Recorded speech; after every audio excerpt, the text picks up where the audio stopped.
was out there in the night sky, stared up at the stars in the hopes of seeing something out of the ordinary? Have you heard unexplainable noises coming from a vacant room, or watched a shadow cross the wall in front of you? Have you asked yourself if there is life after this one, or if you had life before? What about strange creatures that are mythical and elusive? Have you experienced deja vu or felt a prompting to leave because you felt you were in danger? If you have, you were on the fringe.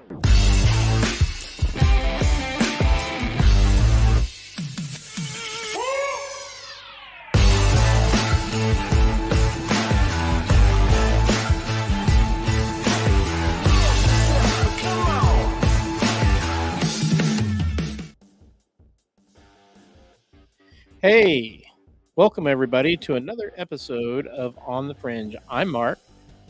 Pam will be with us shortly, and Jess is under the weather today. So while we're waiting on Pam, I'll go ahead and take care of a little housekeeping.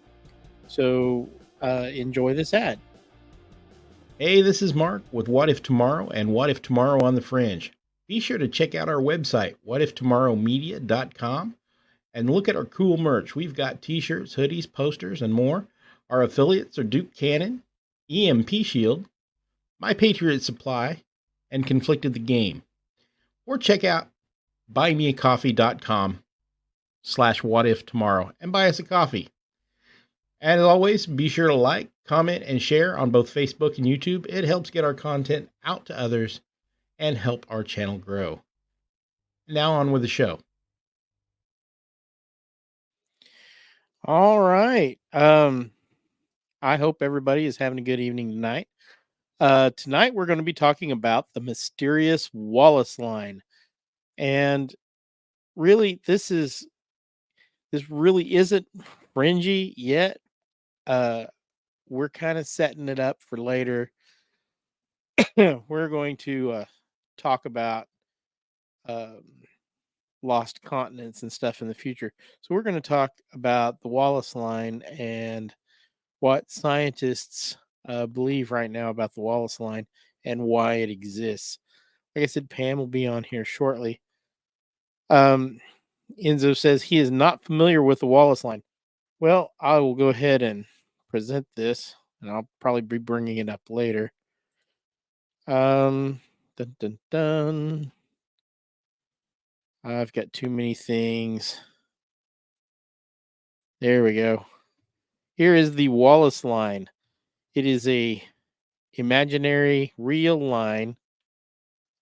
I know that doesn't make sense. That goes in between the islands here in the Pacific. On one side, you've got all your Asian animals, and magically on the other side, it's all the Australian animals. So we're going to talk about that and how that came to pass. It was discovered in, I believe, 1885 by a guy by the name of Wallace. He was one of the co-discoverers of the origin of species.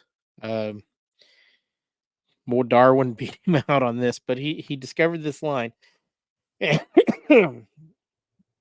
If you are in the area between Borneo and Luzon, on one side,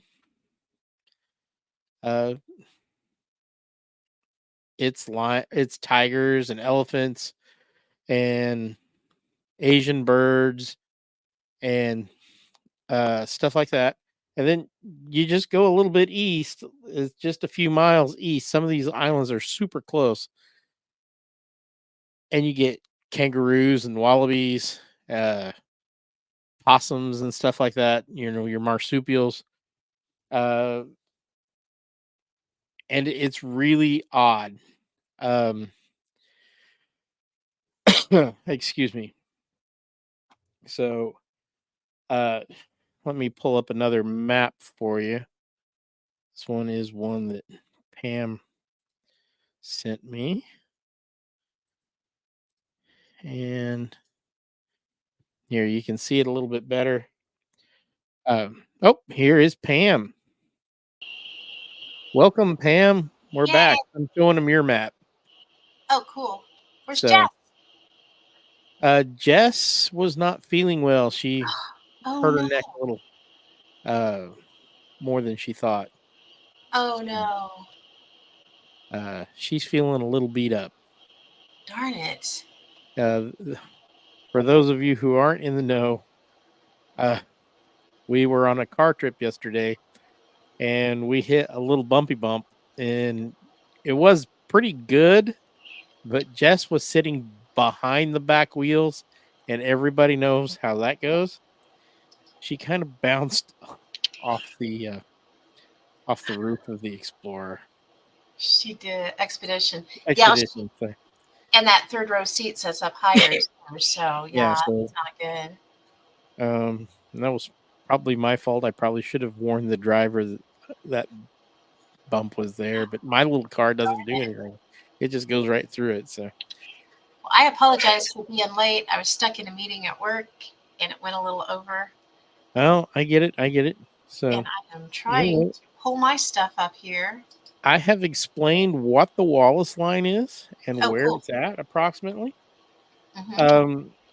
Now, the reason this is important is because this is one of the areas that actual scientists have agreed used to be above water. Yes. So I'm going to pull up. I've got two really good pictures. And let's see. Guess I probably should have just left that up. Here is the picture Pam came up with. And see, about 13,000 years ago, before the sea level went up 400 feet, this is what Australia and Asia looked like. Notice how far down the land goes. It looks like you can almost walk from some of these places. Much further than it goes now, for sure. A couple very short boat rides, and you're from the East Indies into Australia. So, but the water is pretty deep in between these because of plate tectonics. Yep. Which the scientists, and I probably tend to agree, it's deep water and there is a lot of current through there. So it makes it difficult for any animals to travel in between these areas. And even with the sea level rising, that is still an issue. So, yes. It's so much so it probably will continue to be an issue. Yeah, well beyond our time, for sure. Some birds can fly across it, and some birds just aren't capable of flying that far. So there is some similarities between them, but mostly not. Like I said, on one side you've got elephants and tigers, and the other side you've got kangaroos and wallabies. Yes. Which, I mean, like I said, this really isn't a fringe theory. This is pretty much no. This is yes, absolute science at this point. And it was originally described by a naturalist. His name was Alfred Russel Wallace in 1859, and it has been updated a couple of times. I got the date wrong. I thought it was 85. I don't. Oh, whoops. But it's taken until now for the scientists to work out, what is actually going on with the animal species on either side. So that's the really cool part. This is what they've named the two continents. Yes. Before parts of them sunk, and you can see the islands. Mm-hmm. So, and then there's several different lines through here. There are mini divides, and they tend to be high current areas. So, yes, you don't get a lot of crossing. And the Wallace line is the biggest one that really divides the type of animal, and flora and fauna, I guess, both of them. Yeah. And even now, we have airplanes today. And so realistically, you could bring one to the other. But now, ecologically, it's against the law to do so. Right. Um, Well, they would and a have lot of considered those like, animals would be wiped out if you did that. yes, absolutely. So, uh, and I was explaining before you got down here, even though this isn't fringe territory, Mhm. it's leading us down the path towards the fringy. It is. Because in the future, I want to talk about the supposed content of Lemuria, which Yes. was invented about this same time, as an explanation to why there are so many different kind of lemurs on Madagascar. So, and let me pull up a picture here. It's not a very good picture.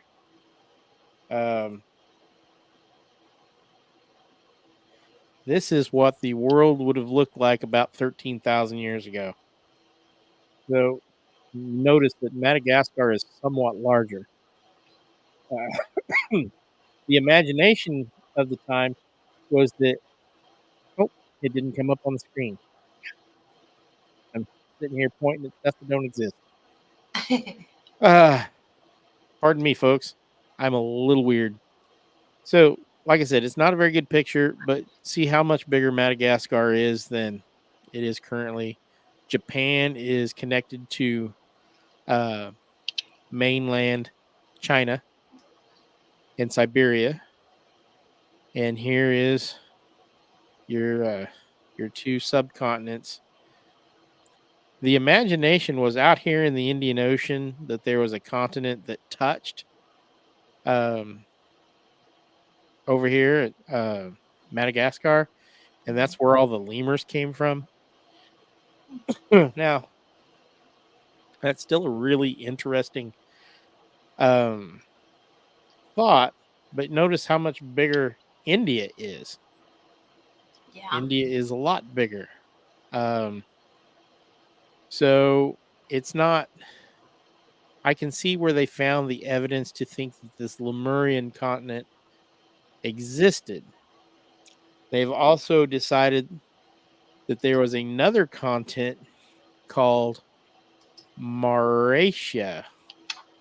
And this is, I don't have a photo of it, but we're going to be talking about these. We're going to talk about lost civilizations in the future. So this episode becomes really important when we start showing you that everybody agrees that this was all above water. A place that I used to work, they were big into making everything, because we worked in a basically a cubicle filled with no windows. And so they tried to make things as fun as you can possibly make when you're handling claims. And so they named the rooms different things. And the one that really sticks in my mind is Mauritius. And it was named after Mauritius. And it was supposed to be this, I can't remember how they described it to us. It was supposed to be like a getaway paradise where you could forget your worries. Yeah, it was a conference room with chairs and tables. But the idea was nice. Yeah, the idea is nice. So if you look on this picture, see how low the ice caps were? Yeah, it's like This clear down. this wasn't that long. Look at the Florida coast here.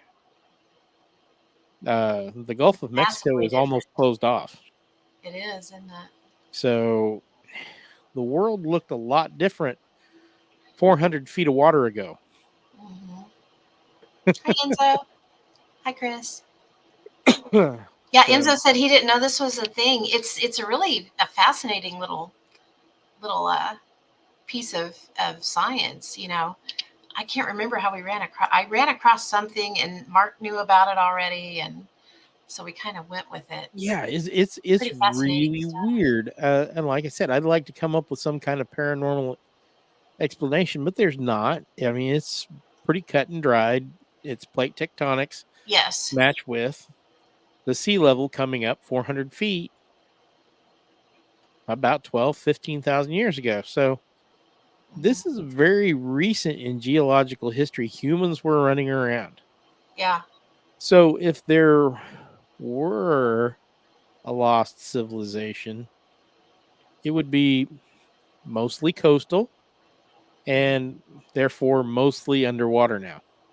And there's evidence of a lot of places that are underwater that obviously they weren't at one Well, in time the Black because Sea, there's whole yes. islands that were kingdoms Mhm. that are below the surface now. So some of them are not even that far. Yeah. You can Some of scuba them dive. you can absolutely scuba down to them. So What's really interesting about this, like you said, they have determined it is based on the plate tectonics and things, the way that the Earth has moved, and it's so deep and so volatile in that area there's along the volcanoes Wallace. everywhere. Yes, it's just fascinating to me how that works. And, I'm fascinated with the ocean anyway, just because of the fact that we know more about the moon than we know about the ocean. We know more about things outside of our planet than we know of things in the ocean. And when you look at a globe, kind of like the map that Mark just had up, it looks, pretty like there's a good land to ocean ratio, and that's really kind of deceiving because if you were to look at the Earth, from space, you see the one side that has all the land mass, but if you look at the back of it, it's almost complete ocean. Yeah, It's the a big Pacific is difference. just like empty. Yes. Yeah, there's one side of the planet that doesn't have hardly anything. And we don't ever really pay attention to that portion because of the fact it's not as interesting to look Yeah, at. the It's Pacific not is as pretty. huge. Yeah, it's ginormous. There is a place in the Pacific where if you're parked there, you're farther away from a landmass than the International Space Station. Yes, absolutely. You're right. So, I mean, the world is big. Mhm. So, The world is big, and the ocean is even bigger because we have no clue. Humans can only go down so far, and equipment that humans have built can only go down so far. And there's yeah, still tons of stuff beyond that we yeah, have and no idea about. when we do, we only explore the shallowest parts. We'll occasionally go deep, um, because we've got some sonar reading or whatever. Ooh, that Yes. looks interesting. Let's see what it is. Yeah. Yep. So, And I know when Enzo's been on here before, we've talked about the bloop, the sound that was heard down in the trench. Is it the Marianas Trench? Marianas Trench. Yeah. Marianas Trench. There was a bloop sound down there that they didn't know what it was, and I have heard recently that they believe that was should be attributed to underwater volcanoes. But yeah, I'm still a little skeptical on that. Well, I Because know. I have this huge degree in oceanography and know everything about it. But I don't know. I just think the bloop's cool. It's I hard have to I have a degree for in me. weird. Exactly. We have a Yes. PhD in weirdness. Yes. So anyway, this is really a fascinating subject. Let me I agree. look at this line here. Now these dang it disappeared again. I've been changing screens and it's been going with me and then it just stopped. So if you look here, I these really like islands this right map. This was cool. these The islands visual. here look like you would think that the animals would be the same all the way across this island chain. That island chain is volcanic and has never been connected Mhm. to either of those continents. Oh, Oh, I like what Enzo just said. That remote part of the Pacific is called Point Nemo. It's where most countries deorbit their satellites because they won't hit anything. That's interesting. and I appreciate that fact. The last thing I need is for some Russian spy satellite to bonk me on the head or be Right. sitting in my living room. You know, um, Just one more thing to I freak really out don't about. need to live the Andromeda strain.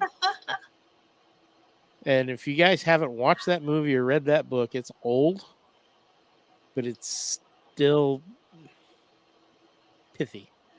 It's something you ought to go check out. Coincidentally, water killed the virus from another planet. So That'd be a good book. yeah, it really was a good book. So um, I have not read it, but I need to. yeah, it was written by the same guy who did Jurassic Park, I believe, and Sphere. So I found this little tidbit that I thought was pretty cool, and it's talking about scientists in the year, up to where we're at now, and what they did on the study of the Wallace line. And they tend to agree that he pretty much got it right, Yeah, and, there's been some minor alterations because but of not better many. exploring, but not very many. He did, or what they did to find out what species had made the journey across the Wallace line. This team went in and analyzed 20,000 species, including birds and mammals and reptiles and amphibians.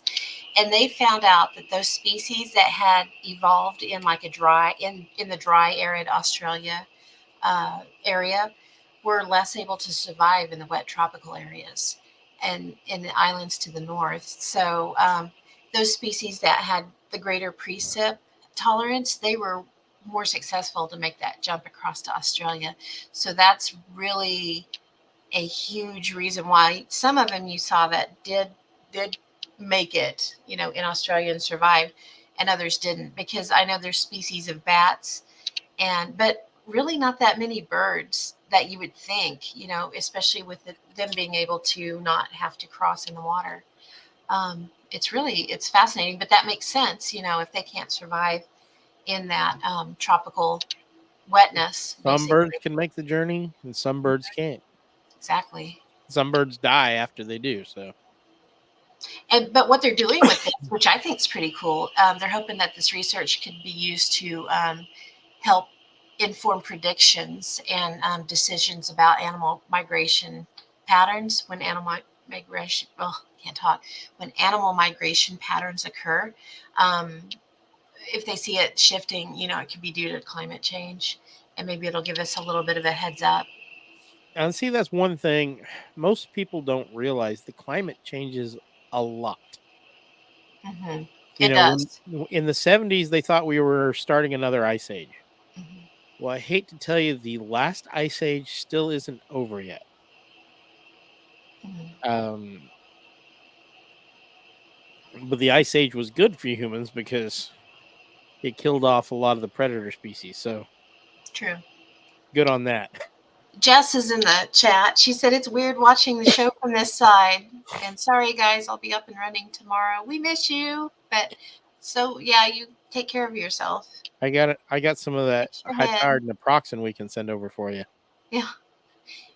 Yeah, I'm not sure when my alarms. I'll have an alarm going off here in a little bit. Because I injured myself as well. Yay. Oh yeah. Pam tore a tendon just walking up the sidewalk. Yeah, because I'm clever like that. I mean, it takes talent, folks. Real talent. Mm-hmm. It does. I just have to get up in the morning and throw my back out. So I tripped today over a shadow. So oh no, I feel you. I feel you. I did manage to work all day today. Luckily, Jennifer was there and she did all the running for me, so I got to set and direct basically. I just need the, We'll get you some batons. Yeah. Some lighted batons.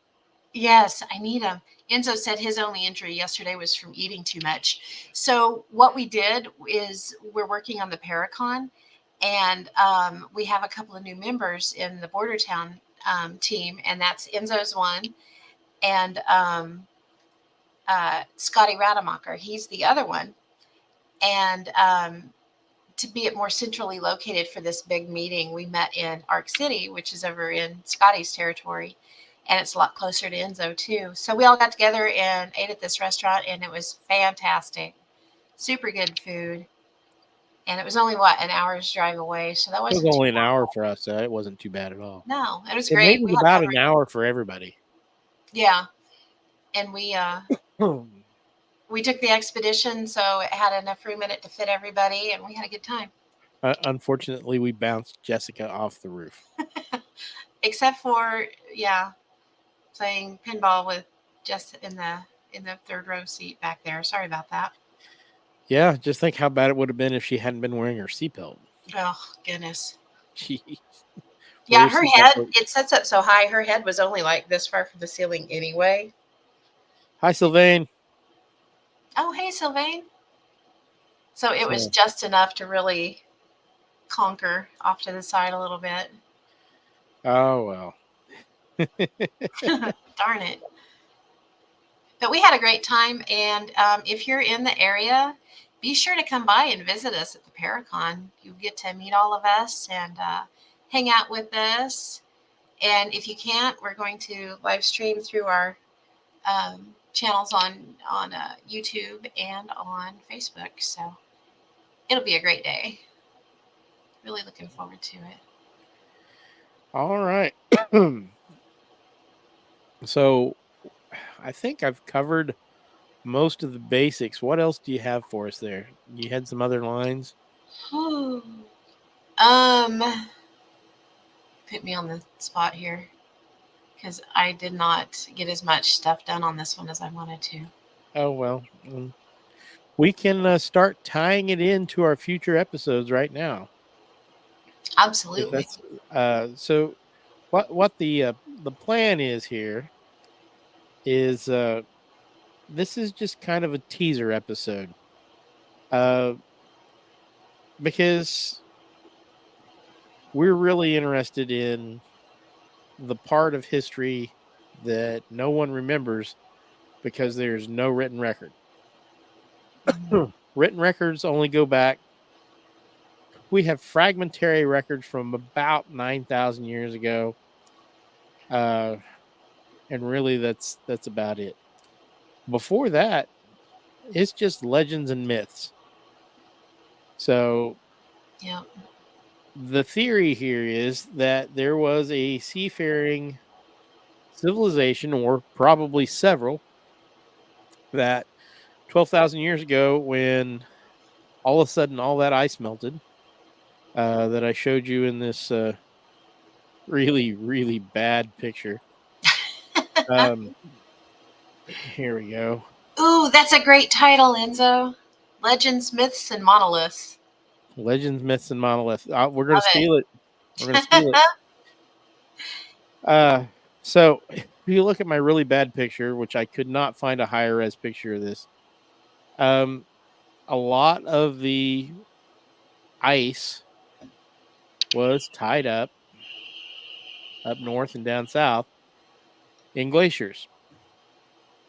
So you had these large chunks of land, and if you look, even the shape of the continents is different because there was a lot more water, or a lot less water covering them up. So, and some of these places, several hundred miles of coastline,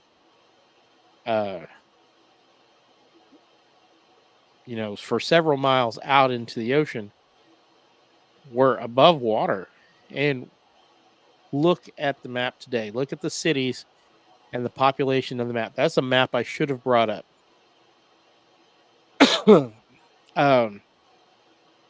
Most people in the United States, at least, and probably most in the world, live within 50 to 100 miles of the ocean.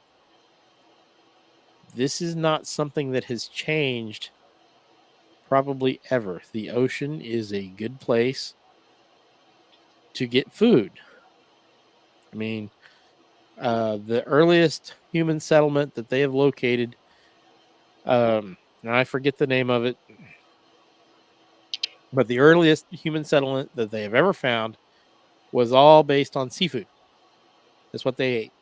Mhm. So it just goes to reason, and along the coast, seafood is a big thing. The oceans are a good place to harvest food. Absolutely. It's easy, is relatively safe. And it's abundant for the most part. So when you cover up all that coastline in a hurry, one, you're going to have a mass die-off.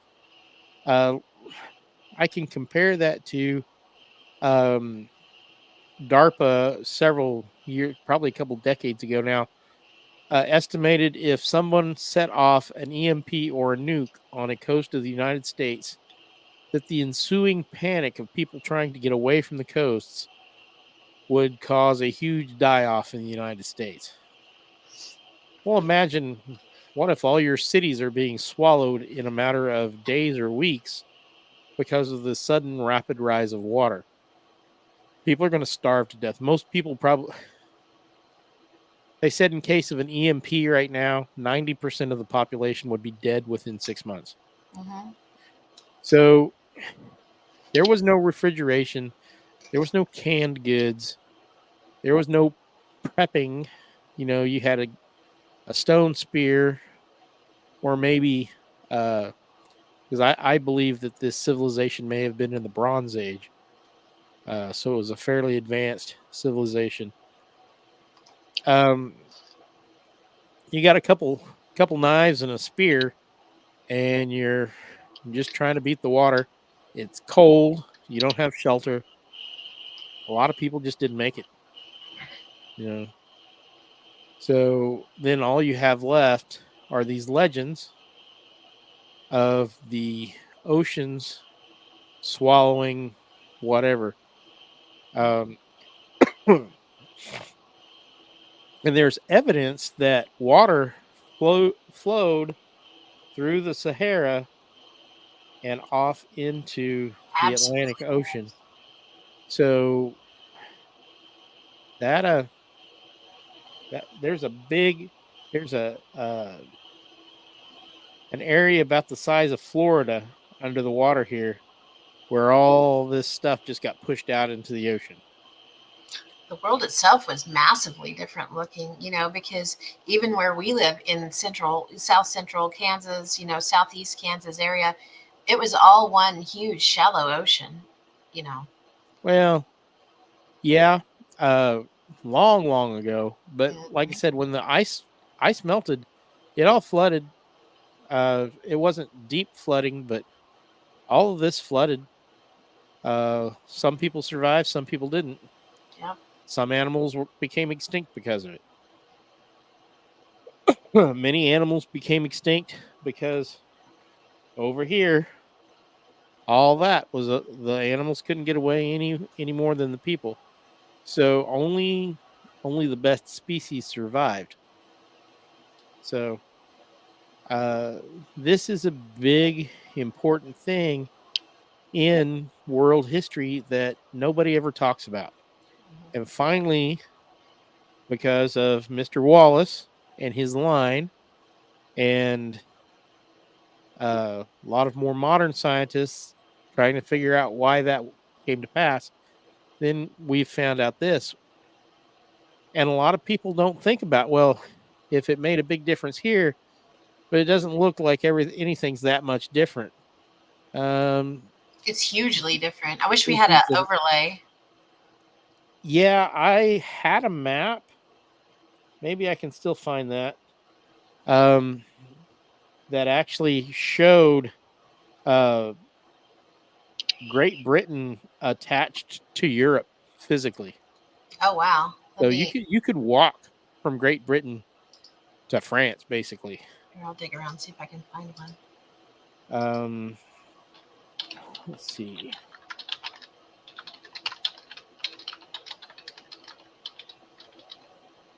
I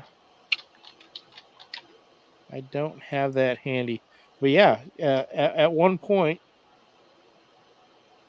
here we go. Did you find one? Nope, that's not it. I can't find any really good maps. Here's an interesting one. Let me see if I can grab it for you real quick. Okay, just throw that up there for me. It's gonna turn into a. Here's a picture. But yeah, this is a big deal, and that's why we wanted to talk about the Wallace line today, is because it leads us in to these lost civilizations. Enzo got it. Doggerland. I remember. Yeah, Yeah. that's the one I just found too, I think. Yes. Awesome. So I knew I'd seen it. Uh, so let's see. It's loading. Did he get it to you? I've actually got it. I will share it right now. Awesome. So this is what Europe looked like. So you can see Ireland and the ice sheet, and Yep. this was all above water. So that is a big difference. You can see the Yeah, rivers. it's all connected. I mean, there's no bunch of little islands anywhere. You said all connected. I did. You know, and it makes sense because if you look into like ancient Scotland and Ireland, there is so much Nordic ancestry and Nordic things that are found. And this right here, I mean, it they easily could have walked it. You know, they easily could have Well, taken their the precursor could Norwegian have definitely bridge the that horse we people all probably. across. Yeah, absolutely. The horse people civilization probably went back that far. I'm not sure. But definitely, the Vikings, they rode their ships everywhere, but Yeah. at this point they didn't have to. No, they So, didn't. It was very close. and it's kind of, when you look at it, it's like, how does nobody talk about this?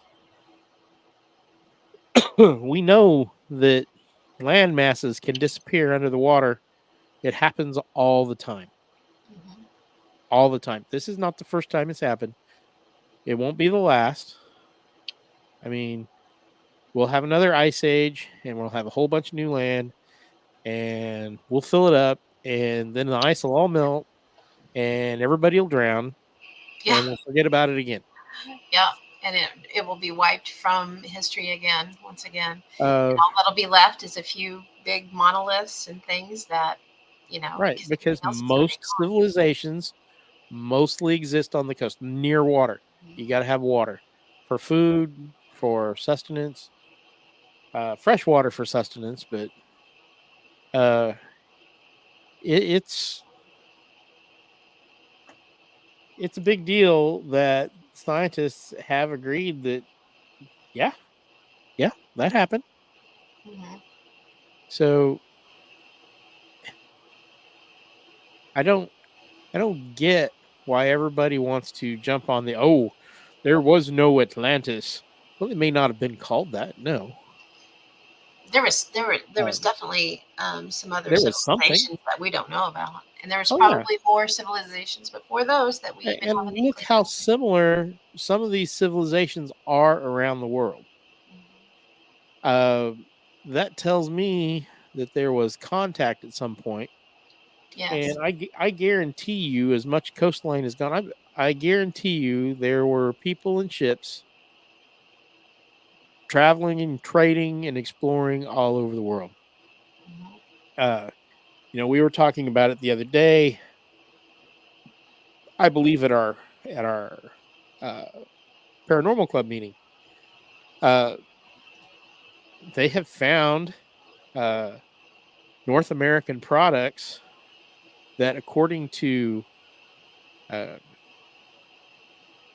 according to some scientists, i.e., the uh, uh, not paleontologists. What's the word I'm looking for? Archaeologists or Yeah, the probably. yeah, Said shouldn't be possible. yeah, The not sociologists. my ologist Yeah, I library know just what you're crashed. So trying to say. It's a branch of anthropologists. That's anthropologist, yeah, the anthropologist said, "Oh no, that didn't happen. It was impossible." Well, okay, how did the ears of corn end up in ancient Egyptian tombs? They absolutely didn't grow there. no. They traveled there. And Mhm. if one guy can travel on a ship and trade corn, somebody else can. And we found bronze that was made from copper that was mined in South America.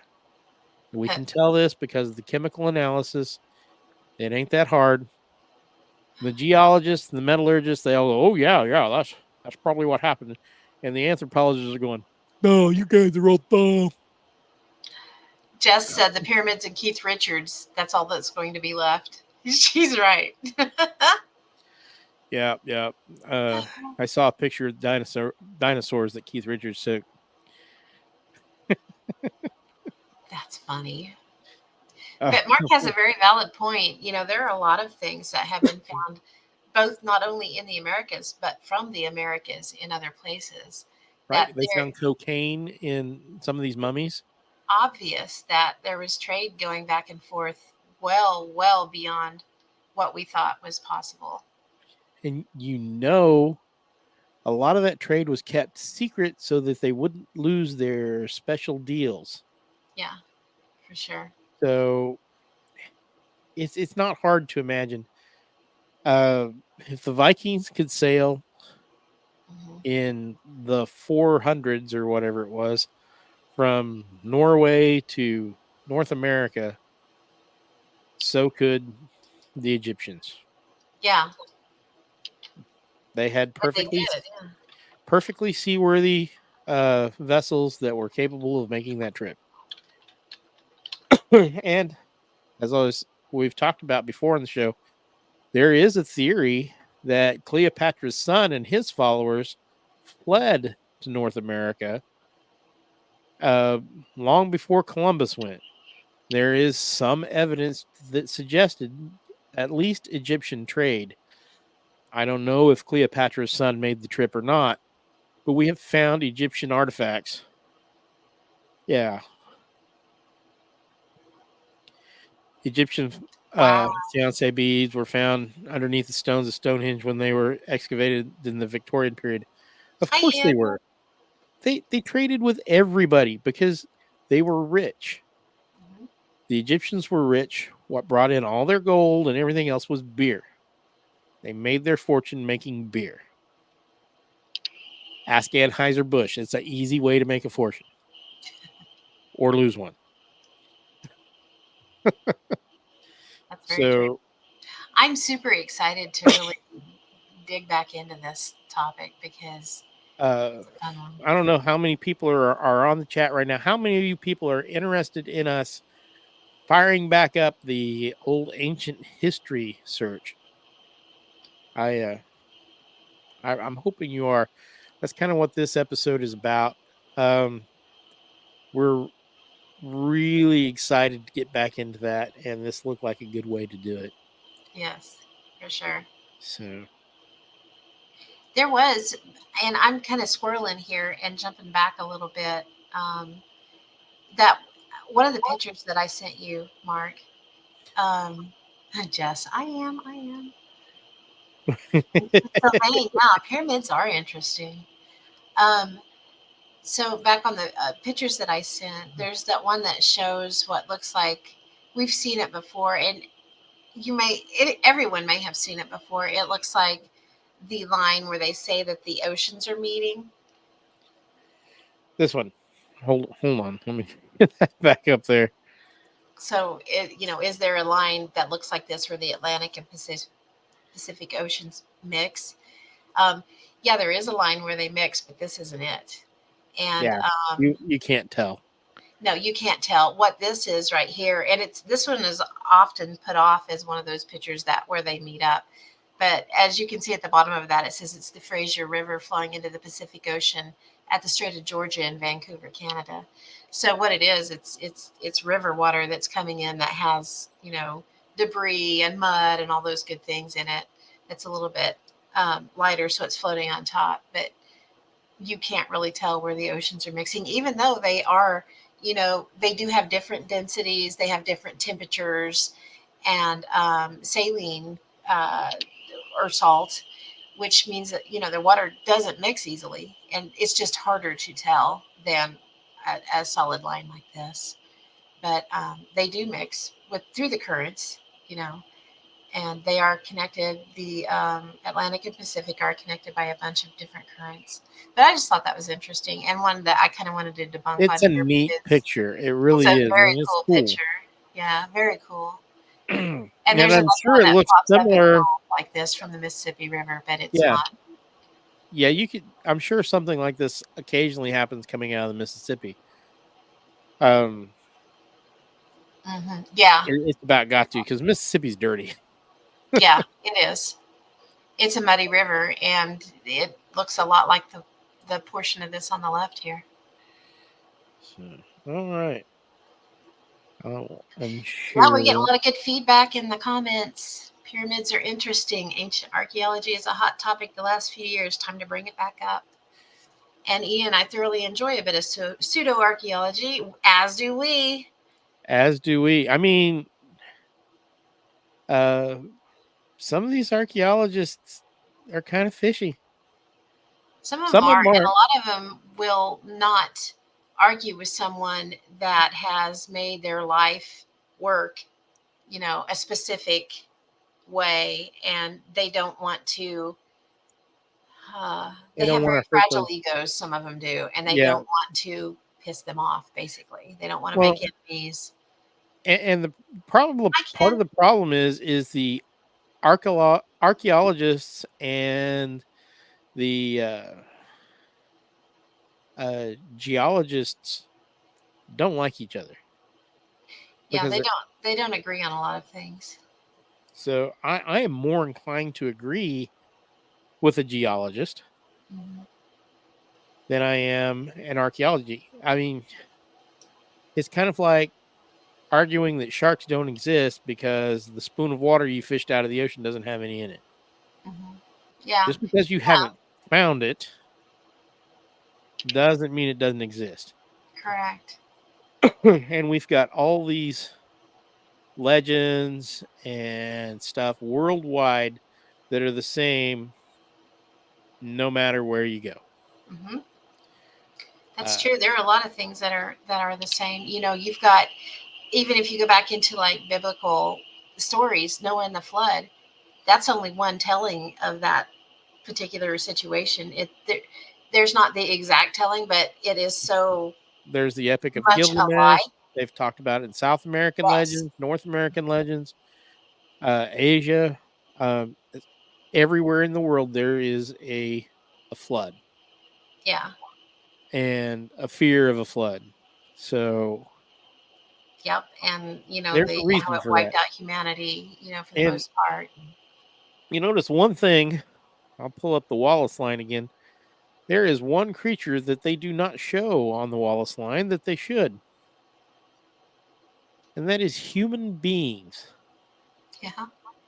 They're not on there, are they? Because human beings are the one animal that has no trouble crossing that line. It was probably a lot easier when the ocean was lower. But even now, it's fairly easy on an outrigger canoe to just row from these islands. You can get all the way, you can stop and hunt and eat and get all the way to Australia without too much trouble. It's doable. Enzo in the comments, he said, and he's talking about archaeologists and why they don't always put out the new information, and it boils down to ego. If an archaeologist's career hinges on their theory that's been the standard for years and it gets disproved with a new discovery, then they're going to try to bury it so they don't lose their status. You are 100% correct, sir. Well, Absolutely. Here's the deal I've noticed with science. Oh, those scientists 200 years ago didn't understand things the way we do now. And so that theory is completely wrong. And it's actually this. And then 40 years later, somebody goes, yeah, that guy from 40 years ago, he was wrong. The guys from 200 years ago had it right. They were accurate, yeah. Because they were actually looking at the evidence, not their own stupid theory. And then it just happens in cycles. The next generation poo-poos on the last generation. And then Then they On top find of out all that of the other that, generation was right yes. or wrong or whatever.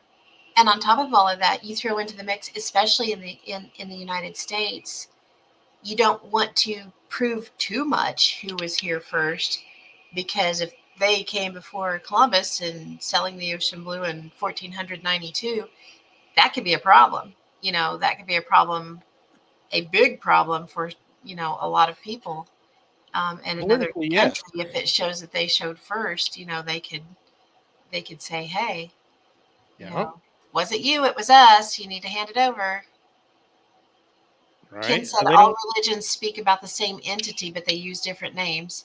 Strangely, everyone's supreme being is the one and only, and they fight that they're right and only right. Yes, you are correct.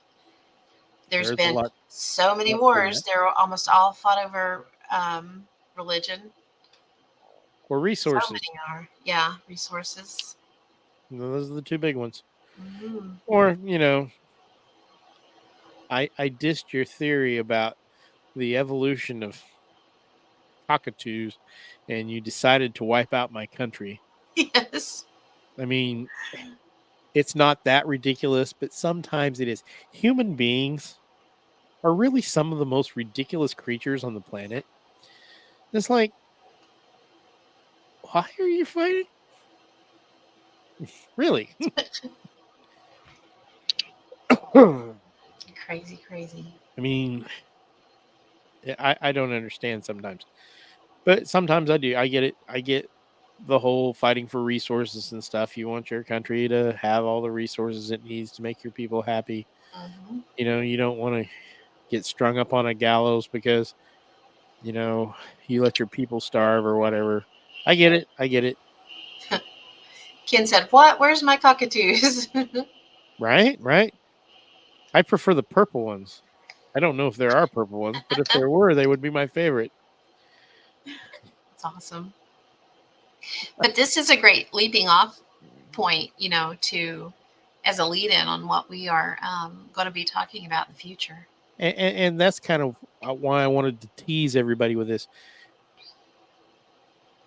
It's considered a fact now. I Mm-hmm. mean, especially we watched a movie or a mini series not too long ago at your house. Mm-hmm. Oh yeah. About ancient apocalypse. Mm-hmm. So basically, what we've got here is proof that it happened. The geologists, at least, and several of the other ologists agree that, let me get that. I lost my picture again. Dang it. This was a thing. Yes. And this very is much right so. in here. When we were watching Ancient Apocalypse, that pyramid that they were excavating would have been in this region. So it just goes to show you that it's plausible. And I'm excited. We need to do something on pyramids too, just pyramids. I've been fascinated with pyramids since I was a little kid, and that would be a fun one. Yes, About more. pyramids are fun. We'll get you a pyramid hat. I probably need one to probably help me think more clear. There, especially after a 10-hour day in the heat and then coming in here and trying to do a podcast, sometimes I don't make the most sense. Ken has a friend that he had on Amok with us. It's been a few months ago, but he has a very large pyramid in his home, and you can go in and sit underneath it, and it's pretty cool. So here's what's going to happen. Thousands of years from now, our descendants are going to look at all these rectangular buildings we live in and believe in rectangle power. Probably. Yes, Oh, they Tom. built all That's this. his name. Ken just said his friend's name was Tom. So this is my prediction of the far future. They're going to look at all of our rectangular and square homes, and they're going to say, "Ew, it was rectangle power. We want to live in a rectangle." I was watching something the other day about, and I can't remember. This is totally off topic here. It was about a tribe somewhere, and during World War II, they used wherever this island was. Where was it? Probably New Guinea. May have been, or Caribbean, or somewhere like that. But they use this island as a place to land planes and to bring in equipment and things. And the people that lived there had never seen these things, so it would be kind of like, and we would be the same probably. It would be like a god came, or somebody, Yeah, a demigod cargo or whatever. cults. Yes, and even to this day, they did leave these things for the tribe members, and even to this day, they have, yes, cargo cults. Thank you, Enzo. Even to this day, they have parades and things where they bring out, the equipment that was left, and they wear the old uniforms, and they march like they saw the soldiers march, and they have built like airplanes out of, Bamboo and whatnot. yes, things that they had to replicate these things. So it's kind of along the same, it's It's pretty not cool. just lemurs. Exactly. That's funny. And it's true. I mean, look at Eric Van, whatever the heck his name is. Von Doniken. Doniken, yeah, Von Doniken. Pyramids of the Gods, or Chariots of the Gods. Are we just a cargo cult? Yeah. Are all these religions around the world that show people in what look like spacesuits and whatnot? Yes. Just cargo cults? Maybe so. Well, these people were landing their ships there, and Ian said, yeah, pyramids are definitely worth a look. Most folks think the Giza pyramids align with Orion's belt, but they are closer to the Cygnus constellation. You are right. It's pretty interesting. Oh, and Christy's in the chat. Hi, Christy. all right. Yay. One of my favorite people on the whole planet. She's a great human being. She is. She is just, and she will be at Paracon this year. Absolutely, she will be. We need to make sure we plug that again. Yes, we do. But yeah, And I'm excited to hear you. If you're not in the States and you don't have a way to make it to the Paracon, we will be streaming it live. We'll make sure we get all that info out early enough that everybody can participate if they'd like. Right. Yeah. Or you can watch it later, either way. And hold on, I'm going to share the screen again. And share screen. We got t-shirts and hoodies made, so we'll make sure we share all that too. Here is 2024 Paragon. And you Uh-huh. can, I'm going to leave this up here for a little bit. For those of you who are on the chat, you want to scan the QR code, you can get a link to the event and everything. It's going to be a lot of fun. It always is.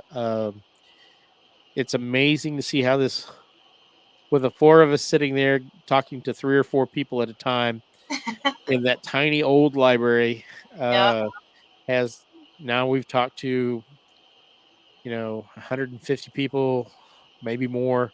It goes up a little every year. I'm thinking we're probably going to, if not this year, the next, make it to 250. I hope so. That'd be fun. But the main thing about the Paracon isn't, yes, we want the public there. The public is very important to us. But the big thing is getting the different, and see, this is why we're trying. We saw what's happening between the scientists, the paleontologists and the geologists and all the different ologists. Nobody wants to talk. Nobody wants to agree on everything. Everybody is stupid according to the other one. We don't want that. We want the UFO guys and the Bigfoot guys and the ghost guys, everybody to exchange information and see where the other one's coming from. And what we found is, it's time for your pill. I did. I took it already. Oh, okay. What we found is these people have gotten together and said, never thought of it that way. There's been great friendships struck up. Hmm. How many podcasts have come out of this Paracon? So much great content. I'm really excited every year when we have the Paracon. What I So, think's really cool is when we get everybody together, like you said, none of the ologists can agree. But what's fun is when we get people together from these different camps, they start realizing that things that they call in the UFO world one thing may be being experienced in the Bigfoot cryptid world, but it's just being called by a different name. and I it always may or think may that's not so be related to either one of those fields, and they've got the opportunity to figure that out yes. because they're actually talking. Imagine what would happen if the paleontologists and the archaeologists and everybody got together with the geologists Mhm. and said, "Hey, did you And see if they that?" could set their egos aside, They could set their egos aside and worry a yes. little bit less about their grant money Hmm. and And I get it. I get why they worry about their grant money. their legacy of their tenure. I work at a library. I 100% understand the necessity of the grant money. However, there's got to It's be a common it's getting in ground the way of somewhere. actual science. It I mean, is I'm absolutely. not saying that I'm right. I'm No, not me saying either. any of that. But the plausibility of it is there, and I feel like it needs to be explored more. Mhm. And so, if nobody else is going to explore it, why shouldn't we? Ian said, also, you guys should do an episode on ley lines. He's familiar with the UK stuff. It'd be interesting to hear about anything, if there's anything to report in the United States and beyond. Ian, you have Funny you should no say idea. that, Ian. Yes, We are huge ley line fans we around here. actually did an And episode, I believe, on this show. Mhm. So if you go to Spreaker and go through our catalog, you will find us talking about ley lines. We'll have to figure You out know which what? I episode. probably give me just a second. We have ley lines running through right where we live in southeast Kansas, Ian. And there's tons and tons of evidence that supports it. Yeah, it's something that we really, really dig into constantly. We're constantly, that's one of those that we don't ever really set aside. We're No, always we really don't. working We are working constantly to map ley lines, mostly you and Jessica. on. So Just more than on me. 6 June 23, what are ley lines and why are they important? It's on our Spreaker catalog. 1 second and Control C.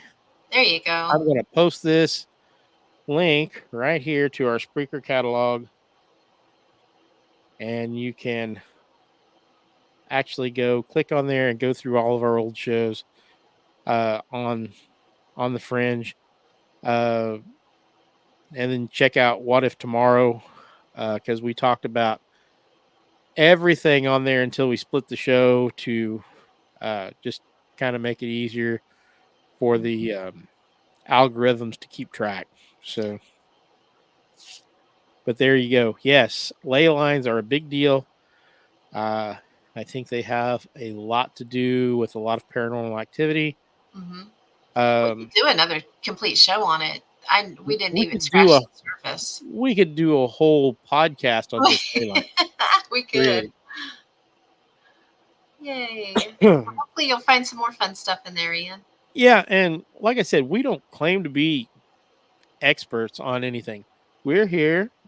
Phil and I started this show, and What If Tomorrow, on the premise we're just a couple guys, or in this case, a guy and a girl. We're just leaning over the back of the pickup bed or the toolbox, Hmm. having a conversation about what if this is something, what if this isn't something. And And it always leads right down the road to something else. So right. So what we never run want out you to do as of topics. listeners, because like I said, don't believe anything we say. You go out there and do the research yourself. Um, get out there and do your own research. And hey, become an expert. Mhm. Give us a shout. We'll put you on the show, and we'll just make a night of it. That'd be fun. Absolutely. Or if you know an expert who would be interested in coming on and telling us either how dumb we are or how we're almost on the right track or whatever. Nicely, be nice. I mean, no, it's fine because I want to know the answers, and I hope you guys do too. That's why I say I want everybody to go out there, do your own research, dig into this stuff, and have a good time with it. Mhm. Have a good time with it. That's what we That's want the to tickle. ultimate goal. We want to tickle your mind Mhm. and get you interested into looking into this stuff. Like I said, I Christy don't. Christy did say that she is a psychic medium, for those that don't know, and she said she utilizes the lines as a medium all of the time. It's pretty cool. That. They brought okay. Enzo's. Yes, we do our lives on 2 different YouTube channels. We're at it, when the viewership on the Fringe channel starts getting where everybody's transferred over, we'll probably stop broadcasting the On the Fringe show on the What If Tomorrow channel. Just like I said, we're trying to straighten out the algorithm. But for right now, I'm broadcasting it on both and on our What If Tomorrow page on Facebook. So uh, we really enjoy having people on the lives to interact with us. We thrive on that. Yeah. So please do ask questions, make comments. Yeah, You if know, you're in try to be here, polite. jump in.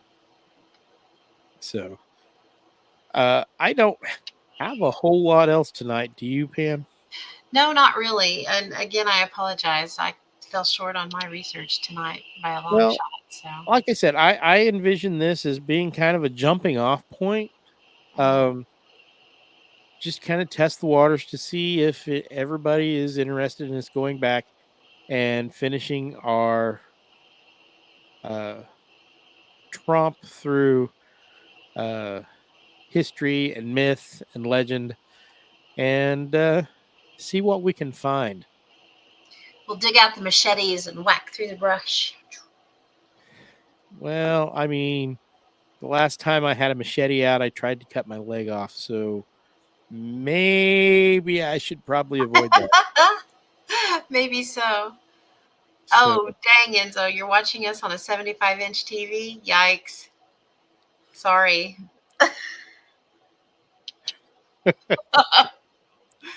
I'm surprised I haven't Oh, broken sorry. the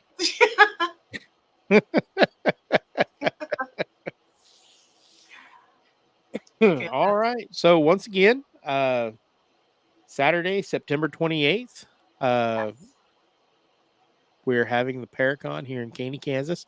Come out and see it live, or we will be streaming on Streamyard, probably to all of our channels.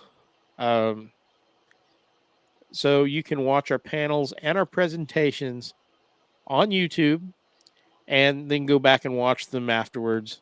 Yes. So you don't have to miss it. What did we have last year? Like 400. No, we didn't have that many. We had like Okay. 150. I thought we got like 400 clicks altogether.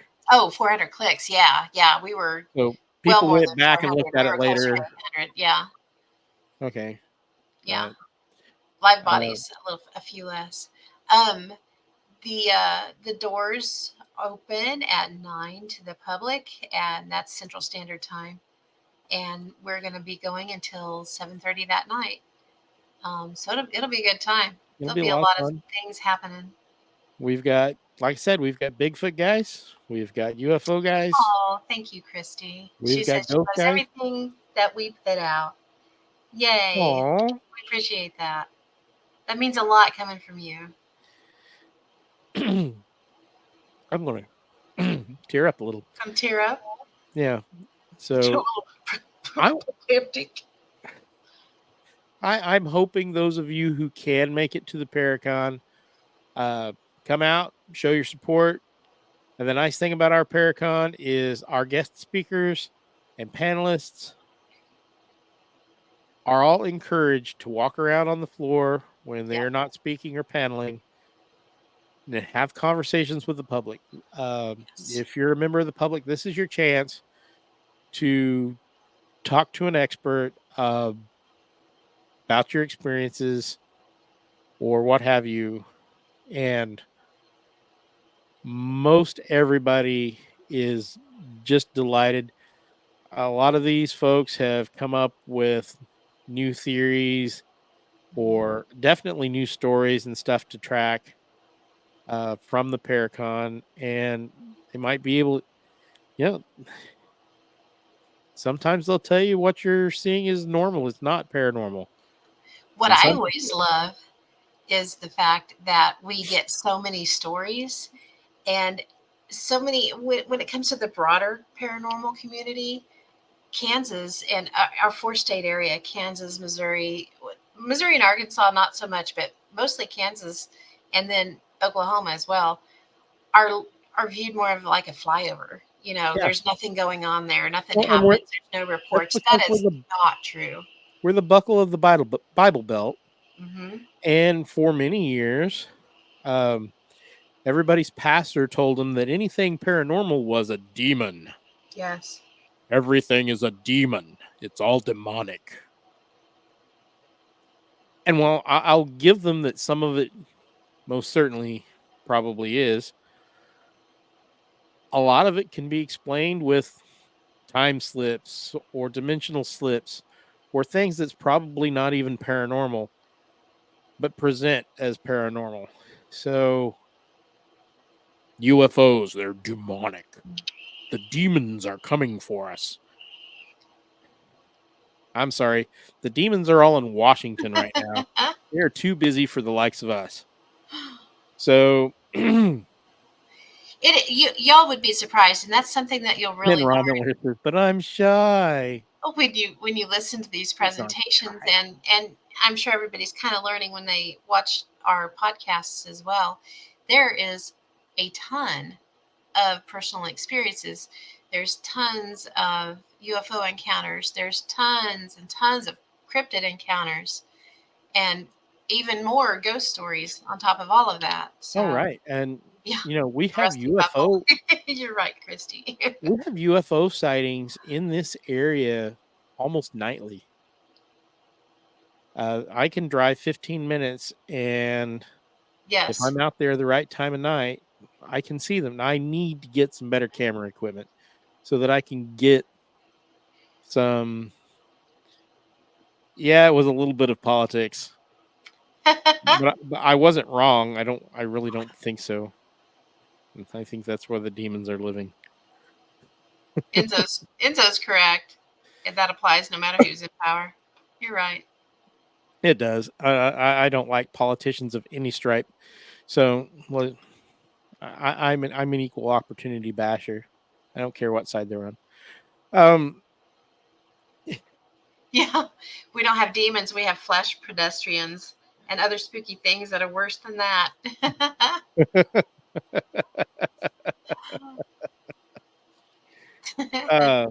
But yeah, I mean, this is a good area to have the Paracon, I believe, because we do have so much stuff going on. We're right here on the 37th parallel. Mm-hmm. They wrote a book about it. Yes, they did. We've done shows about it. There's just a lot going on here. And so there are a lot of groups out here that are looking into different things. And so we've got a pretty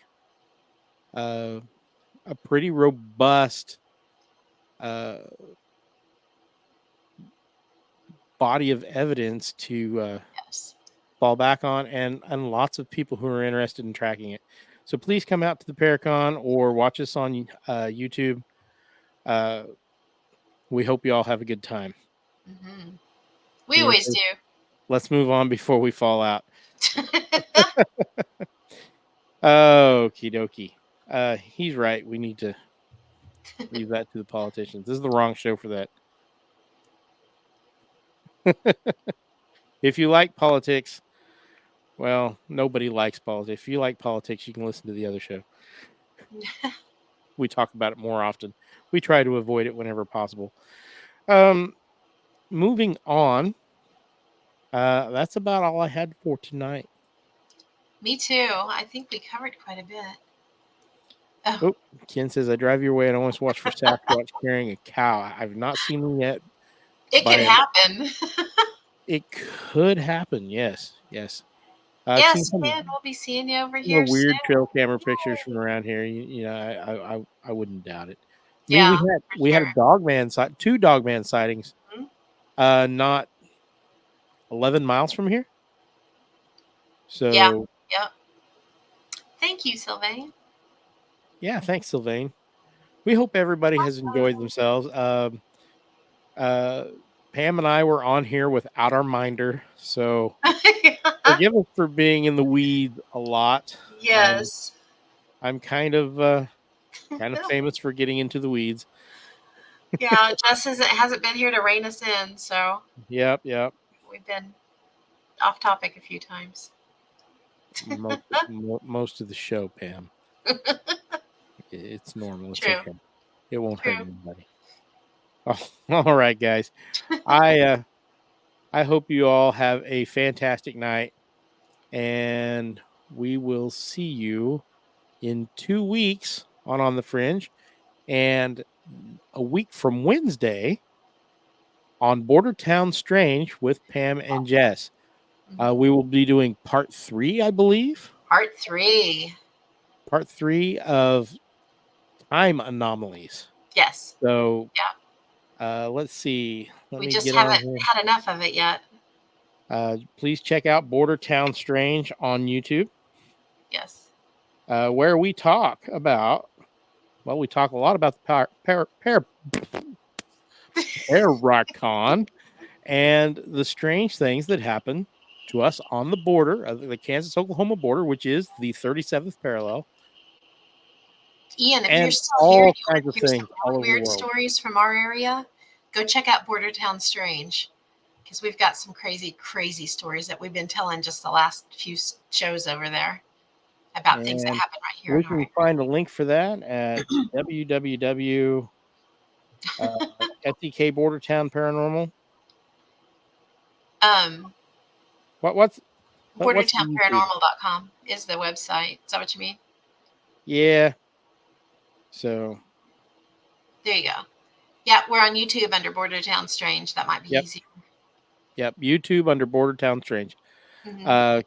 Come check them out. I'm going to be honest with you. The girls put on a way better show than I do. Aww. I really think that, honestly, if I wasn't working 10 hours a day, 6 days a week, I probably could give it a better shot. But I think you guys do a bang up job. And thank you. If you want to see a really good show, same cast, different driver, please go visit Border Town Strange. These girls are the queens of proper research. And not tonight. Well, I mean, we all have our bad nights. But, today was crazy. You know, that's not the norm. That's actually not the point of this show. The point of this show is really to just start a conversation and get people to do their own research and make up their own mind. That's all we ask. So absolutely. We, like I said, we don't claim to be experts. We just claim to be interested. So. In fact, I claim to not be an expert. So there we go. Right. The non-expert expert.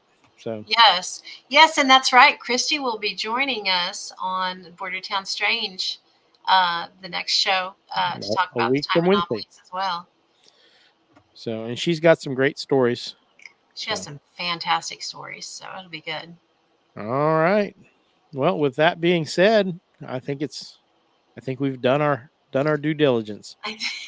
Done as much damage as possible, anyway. Done as much damage as possible. Yes. I'm sure we've damaged somebody's minds, or at least I have. Awesome. Maybe even the video device that they're watching the show on. I don't. Thank you, Ian. He said, "Cheerio, all. I really do enjoy this format of weirdness. Have a great week. Yay!" We've enjoyed having you on, Ian. You've had some pretty it's good fun. points. Please visit us anytime you want. So, all right. With that being said, good night, all. Yeah. Good night, everybody.